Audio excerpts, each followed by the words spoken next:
say 1, 2, 3, 4. Let's give us something to talk about. Something to talk. Let's give them something to talk about. Yeah. Something to talk. Hello there, beautiful people. Welcome to another edition of The Secret Lives of Adults. My name is Animwaa and Addo, and I'm doing this with this joker.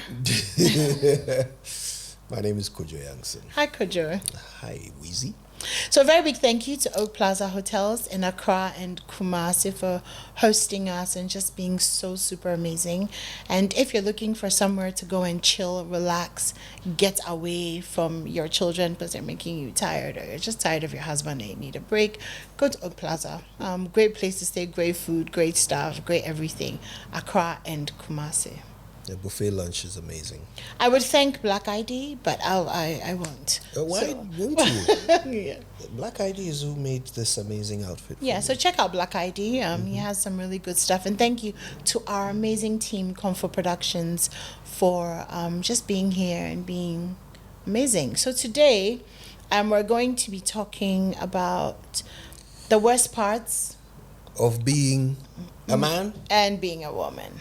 So yeah, I'll go first because I'm feeling the pain. I'm feeling the pain of one of the worst things about being a woman. My bra is digging into my skin at the moment. That's one of the worst things about being a woman, having to wear a bra. And packing yourself into things, like packing yourself. Hey, you should see a woman of reasonable proportion trying to enter something. It's not a joke. You start on the bed, one leg you pull. By the time you are sweating, shifting the sides of the stomach here, you have to shift and so that it will curve. If you don't shift it, it will be like that. You shift it. And look, it's just, the society's perception of beauty puts so much pressure on a woman to look a certain way. And I think that's one of the most difficult things about being a woman is trying to fit into, and the perception changes, over the years. Sometimes skinny is good, sometimes thick is good, sometimes this is good. And so you're always trying to be relevant in terms of the way you look. And I think that's generally one of the hardest things, trying to change your hairstyle, your face, your earrings. Like these details I don't think men think about it. The number of times you change your earrings, you change your nose ring, you're changing your hair. You have, let's say, maybe 4 or 5 weaves. So you're doing this one. Oh, let's color this one. Let's do blonde hair. Let's do red hair. Let's do this. Let's wear high heels. Let's wear no heels. Let's wear this. Does my butt look big? How's my stomach doing? It's a lot of different moving parts to, just be able to present yourself in a way. And also because, unfortunately, we're judged by the way that we look. By who? Who judges Just you? by society and by ourselves, by men. I know the point you want to make, whatever. By ourselves. Don't say whatever. By ourselves, we're judged by ourselves. We're judged by men. We're judged not only by ourselves as women, but by ourselves as people, because you walk out wanting to achieve a certain effect, or you walk out wanting to be seen a certain way. And so you have to go through the process of looking that way. So I think that's maybe not top of the things that's worse about being a woman, but definitely up there. I can see how it can be a bother. And the bra thing, One of the best moments is when you finish an occasion, you sit in the car and you take off the bra. It's like a bragasm. It's like, and the tatters just like, unchain me and set me free. It's amazing. Do you think that in all this... I think men feel that way about their balls. About our thighs? Oh, really? Not your balls? No, our balls are always free. Eh? Oh, yeah, lucky Except you. I don't know about men who wear... Tight trousers? No, men who wear briefs. Oh, they're soft, I don't get briefs. Maybe they have little pee-pees, so it fits in. Oh, that's I'm just saying. I'm just saying. That's a low blow. It's not a low blow. I'm talking. I don't know. I'm not going to get into trouble this season. I'm just saying that if you look at it, because it's like a panty, so there isn't much room. which is something I don't understand. Yeah, that's but what I'm there are saying. some men who feel more comfortable wearing briefs than boxers. Or perhaps if you're a briefs person, please do let us know. And I Yeah, apologize in for the my comments. earlier comments. In the Because I will comments. not get into trouble this season. I won't. Oh God! But I mean, it's an interesting thought, right? Like, so yeah, okay. There is some discomfort. I mean, there might be some discomfort. I've never liked or worn. My parents used to make me wear briefs when I was a kid. Okay. The minute I discovered boxers, that nonsense ended. But there are men who do it, so I'm sure there might be some testimonies of discomfort. You can share them with us. But for men, I think maybe the closest equivalent, and I don't think it's anywhere near. Can I say why I... So you know that. Welcome to the secret house. So you know that, you see. You talk until Animwaa has to. No. Because this is. I don't know this because of my own personal experience. I know it's what somebody said. So right. So apparently there are men who have erections, right? Okay. So some of the erections are forward facing, right? Like they're face going like that way, right? Apparently, some erections are like, bang, like they go up. Mm-hmm. So I feel like if you're maybe those who have the upward facing erections, the briefs are actually, able to support it so that it looks flatter against the trousers, as opposed, because if it was, I'm just gonna stop. We're not walking around with erections all day long. I'm just saying. I mean, but you do keep in mind when you're dressing that you're going to have an erection. Not at all. Okay, well, never mind. Maybe we can edit this part out. Let's move on. We will not edit this part out. When we're getting dressed, we're not thinking about that. We're just thinking about what feels comfortable at the time. When you're buying clothes in the shop, you're not thinking this one will hold my boner, because boners are not the planned. Yeah, and they are not like, you don't spend most of your day with an erection. But you do Otherwise, see how if you were an upward erector, how the briefs would work, though, right? But you see, your upward erection can only go upward when you've released your penis into the wild, like you've taken clothes off. That's when it can face upward. But otherwise, it will simply be hard in whatever position you put it in. You are obviously not an upward erector. You would know that that's not how it works. That is exactly how it works. Okay, can we move on before... That is exactly how it works. When you dress, you tuck your penis downward. If you get an erection while you are dressed, your penis will stay in whatever position you tucked it into. I've seen otherwise. Somebody explain to her. No, it's fine. So let's move on. Okay. Anyway, I was just going to say that the only discomfort men face with clothing that might compare, and even then I don't think it's anywhere near as uncomfortable as a bra, is that the tie. The tie. Right? Like when you put on a tie, especially when you start putting your own weight and you still have the same old size of clothing, your ties can be quite stifling. Okay. You get used to it after some time, but when you loosen it, you really feel relief. Relief, okay. But I can't imagine having... No. Yeah. Okay, so what's the worst part about being a man? I would probably say lack of appreciation or being underappreciated. I think is the thing that sucks most about being a man. And now that I've said this, and I suspect that the editors will cut this and use it as a promo clip, right? Once this clip is posted on social media, you will see the number of women who will come and post under it that, Kojo, you're whining. Because anytime a man talks about being appreciated, he sounds whiny, right? Because we're expected to simply just go ahead and do it. Yeah. Just do your job. You're a man, just do it. Okay? We appreciate women for everything. Everything they do. Your mother cooks for you, she's a goddess. Your mother, makes your favorite your favorite drink for you, she's the queen.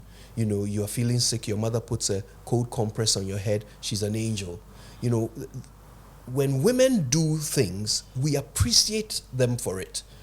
It's like anything a woman does, oh, she didn't have to. Thank God she did it, right? If a woman loves you, oh my God, how lucky you are. If a woman makes a sacrifice of any kind for you, she's a saint. But we are expected as a matter of course to make sacrifices, right? And our sacrifices are not little things, not inconveniences. The sacrifices we are expected to make include death. Right? If you have a family, you are supposed to actually risk your life for your family. Yeah. If there's a noise outside, you're supposed to go and check what that noise is. You may not come back. Yeah. You see, so these are things that are hefty, but we just gloss over them all. And we just go out and do them. You're a man. Look, even back in the day when men were breadwinners more than women were. Today, I think, it's really not the case. But back in the day, even that was not appreciated. It was seen as a privilege. In fact, there are many who still think so, that the ability to earn money is a privilege. Okay? But you have to make money. You have to make something out of nothing. You wake up at the beginning of the month and there's nothing in your account. By the end of the month, there must be something there, and you have to make it appear by physically doing things. That's not a privilege. That is a responsibility. But it's not seen that way. And so nobody claps for you for paying the bills. It's your job. You're a man. Just do it. So I think that is one of for me, that is the only part of being a man that I think is difficult, really unfair. Not only hard, there are other things that are also hard, but this one is also unfair. Okay, because you're doing a tough job, and you're not getting. In fact, and if the minute you fail at it, you are not a man. Yeah, I get that. Yeah. I get that. And I wanted to show you that I appreciated you by not interrupting you whilst you made this submission. I think I did a good job. So at this point, I have to congratulate you for not interrupting. Yes. But I mean, and I agree with you that when you post this, there'll be a lot of women who will come and say that, because I've noticed in conversations I've had on some of my other shows that and I think there was one time I was doing a show and you texted in, when we talk about something to do with men, women always find a reason to belittle it or make it seem like, why are you thinking that way, or why are you this, why are you that? And I think it's maybe just how we were raised, but I have a son. And so in my interactions with him, my views on men are changing, because boys struggle with pretty much the same things that girls struggle with, and then there's the added pressure of societal expectations. So my heart does break, when I hear men talk about, the pressure of work and not being appreciated, because, I'm not married, so I have to take care of myself. And I know the kind of mental... So it's funny, my sister and I always say, when our kids are in boarding school, when our kids are in school, it doesn't matter whether we're broke or not, because we can eat the gari and the shito and the rice and you're fine, but the minute the kids are on vacation and they're coming home, that that you have to provide this and that. And that mental pressure, the sleepless nights, the thinking of how to, have enough money, make sure they're okay, make them not feel, the pressure. I imagine that's what most men's lives are like every day, and so to be able to live through that mental stress, be present with your family, be emotionally available, I think it's something worth celebrating. Yeah. And it's funny, while you were talking about how much of a job it is for you to have to do that because you're a single parent, in my head I kept thinking, Animwaa is doing well, right? Listening to you. But I was thinking, if a man was saying this, it'd be like, yes, but that's what you're supposed to be doing. So that's your job, right? Yeah. It's a very, very typical and immediate example. Even after I had just said it, I found myself thinking the same way. And it's weird. You see, the other thing about it is that, look, many of the times when men are being belittled or being said that being called a failure, right? Or, when you are pointing out a way in which a man has failed, right? It is something that a woman would never be required to do, never be expected to do. But if a man fails to do it, he's not a man. Yeah, no, I get it. Like you're walking with your girlfriend and somebody insults her. And instead of standing up and, you know, like fighting this person or whatever, knocking him out for insulting her, you're just like, ignore her, let's go. This woman looks at you now like, you're not a man. But would a woman ever be expected to go and pick a fight because some guy insulted her man? No, I mean, it's not an expectation. But the minute a woman fails to do it, no, you're not a man fails to do it, yeah. A man I fails mean, to do it, yeah. and it's funny because in that same box is one of the things that is difficult about being a woman is also society's perceptions or society's expectations of women. One of the difficult things in that is actually, so the thing for me is that when I do something and I'm criticized by men, it doesn't hurt me as much as when I'm criticized by other women. Because I feel like women, we should be able to understand why we do certain things. And so as much as there's a brotherhood, you kind of hope that there's a sisterhood. But I guess society has, I don't know if it's society that has set us up so that we fight against each other or what it is, but it's really painful because when you hear, I think sometimes men are more forgiving, you know, so you announce at a table that, oh, maybe I just got divorced or something, you know, the men generally will be, oh, you know, oh, we are sorry, oh, Chale, what happened, oh, Chale, the guy no force cry, he fool, oh, like, yeah. But most of the time it'll be the women who will then look at you like, what did you do? You know, did she cheat? Did she this? She's that, she's that.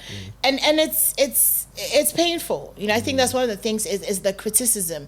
So that's that. But there's also some things that society expects and the way that sometimes society treats women. I've learned a lot about that from doing this show. Because this is possibly the first time in my life where I'm actually really saying the things I think. Obviously, I've had a long career in media, so I've learned how to present things in an acceptable way. But I decided when we're going to start doing the show that I just wanted to say what I thought. And people have criticized me, you know, for things that I know inside they agree with, or things that if they actually listened to, they would understand and see, oh, it's not like, you know, it's so... I remember that somebody called me, somebody who was being very caring, to say, you know, are you not planning on getting married again? Is this the kind of perception that you want to put out there of yourself, you know, and all of that? And I'm like, why do we almost punish a woman for saying what is, you know? And it's funny because then the punishment is that, oh, you're not going to be loved by a man. So there's almost like everything that you're doing has to be within the... You do get what I mean? The mindset of always what am I going... And then I started to think like that because I'm like, oh, what if I'm doing this show and I'm dating somebody? What if his mom watches an episode? You know, what's she going to think? You know, she's going to think I'm this porn-loving person, you know, who's not a Christian or who's not... And, you know, it started to get to me. But then I was like, wow, this is just what society does. So I think as much as, you know, we don't appreciate men, you know, we also sometimes...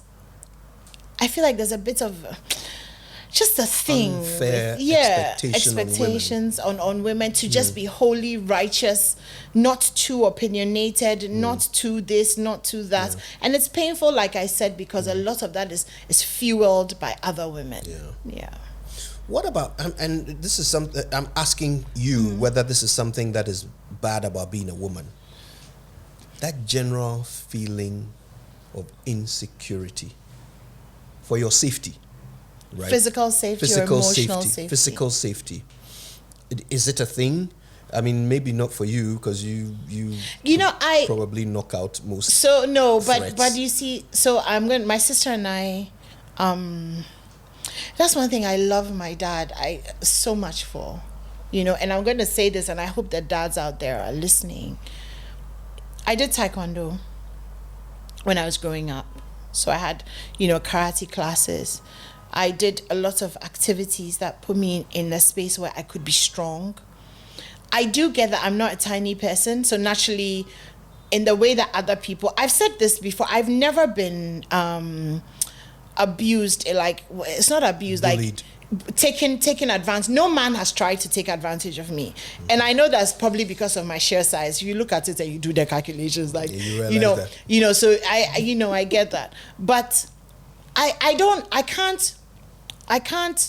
empathize, but I can't necessarily relate with not feeling safe, because I know how to take care of myself. I can fight. And it is a tenacity that we fathers and parents have to put in their children.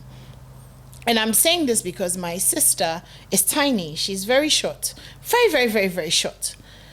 And, there's this one time, where she's having this fight with, these people. And the next thing I know, she's picked up sand from the ground, thrown it in somebody's eyes, and it's pop, pop, pop, pop, pop, 4 slaps. She's tiny. Who say your sister? No. I'm saying that to say that it is the tenacity that parents have to give their daughters, that you can fight. Fighting is a strategy. Protecting yourself is a strategy. So this big guy is coming at you. You have to know that I am not going to fight him. I am going to bend down and pick up sand and throw it in his eyes. And when he loses balance, I'm going to run. So these are skills that are taught. And maybe because we had the advantage of being taught these skills by our dad, so we don't have the fear. But I did go through a period when I had a fear of being raped. Not because of anything, but just you hear so many rape stories, so you're going to buy kinky at night, you're afraid that you're going to be raped. I think that's one of the biggest fear of women, being raped. Or you're going to meet a group of guys who are going to, try and, all of that. So yes, I think that sometimes women will, kind of just stay back a little bit so that there's safety. But your takeaway from this as a parent is teach your daughters how to fight. Yeah. It's funny because as we're talking about this, thing about the fear for their safety, and as you explained, maybe the biggest fear is of being raped or, sexually abused. Abuse, yeah. While we're talking about that, I was thinking, okay, is there an equivalent for men? We obviously perhaps are not the gender that fears being raped. Yeah. Okay. Or even being attacked. Even though, yes, men are attacked more than women, actually. Mugs, yeah. I mean, yes, more men are attacked than women. But we didn't choose to spend the night in the forest with a bear rather than a man. We probably should have. But wow, Kojo. Okay. But yeah, more men are attacked than women. But our fear now, and it's a new thing, I think, is of being Me Too'd. Oh, yeah. Yeah, that's a big one. It's a huge fear for men. That's a big one. And because as soon as a woman cries rape, even when you are found not guilty, you can never quite take away that. Yeah. It doesn't matter. In fact, the damage is literally the same, whether you are found guilty or not. Yeah. And it is a horrifying fear because it's out of your control. I get that. There's nothing you can do about it. I get that. Someone you don't even know could shout rape. Yeah. Right? There's nothing you can do about it. Nothing. You can do everything right in your life and still be a victim of this. It's scary. And I don't know if anyone has ever actually considered the effect of, the Me Too movement, which, I mean, I still insist is absolutely necessary, right? But the effect of it on innocent men, right? I don't think anyone has really assessed it. It's huge. It's huge. There's a positive effect. It has made us all careful about how we treat women, how we behave around women. That's a positive effect. I think that's good. But there's the other effect, where now you literally don't know what is okay and what is not. Yeah. You literally don't know. And you ask yourself sometimes, so how are relationships even supposed to happen? Because at some point, I'm supposed to tell this girl that I like her. Or lean in to kiss her. Something, or right? Put my hand at her I'm back. supposed to make some kind of and move. what if she screams that, like it's a minefield for men. Yeah. And nobody is out there teaching. And the funny thing, if again, this is probably something that someone will comment under our post, that stop acting as if it's confusing. You know when you're overstepping the line. I want to say that may be more often true than it's not true, okay? That usually it's quite clear. But I also want you to consider the number of women who flirt just as a matter of course. They do it to get ahead. They do it to get what they want. They do it for whatever. They do it because everyone else is doing it. They do it to get favors, whatever. But they don't like you. They are not into you. But they are flirting. Yeah. Now, tell me as a man, if a woman is flirting with me and I then get to the conclusion that she likes me, how have I erred? Where is my poor judgment in that process? She's giving you all the right signals. Right? Yeah. And then... So then I make a move and then suddenly she's like, oh, I don't like being touched. Yeah. Or, yeah, but a minute ago you were rubbing your butt on yes. my, yeah. Or I ask you, let's go for lunch. It's inappropriate for you to say that to me, because I'm your work colleague. Meanwhile, you just called me sweetheart when you needed me to, I get that, do something for you. That's a tough one. So no, it is not so straightforward all the time. Yeah, I get that. But nobody wants to get in trouble. No man oh my God, it is terrifying. It is. No, it is. Because look, today if somebody accuses me of abusing them, I'm sorry, but nobody will believe me. I'm done. I'm done. You're done. I mean, you're Kojo, but yeah, you'll be done. Anyways, time's up. So. Oh God, what? Yeah, just one last thing. Terrible things about being a woman is period. Period. Yeah, but we don't have time to talk about period. But yeah, period is a tough one, especially those who have endometriosis, polycystic ovaries, other health conditions that make the fact that blood is pouring out of your vagina for 3 to 5 days worse. Yeah, so that's a terrible one. But then there's also childbirth, I guess. Then there's a reward at the end. Well, so nice big-headed kids. So choose your husbands wisely. We'll be back again with another episode of The Secret Lives of Adults. Thank you for staying tuned in. Say 1, 2, 3, 4. Let's give us something to talk about. Something to talk. Let's give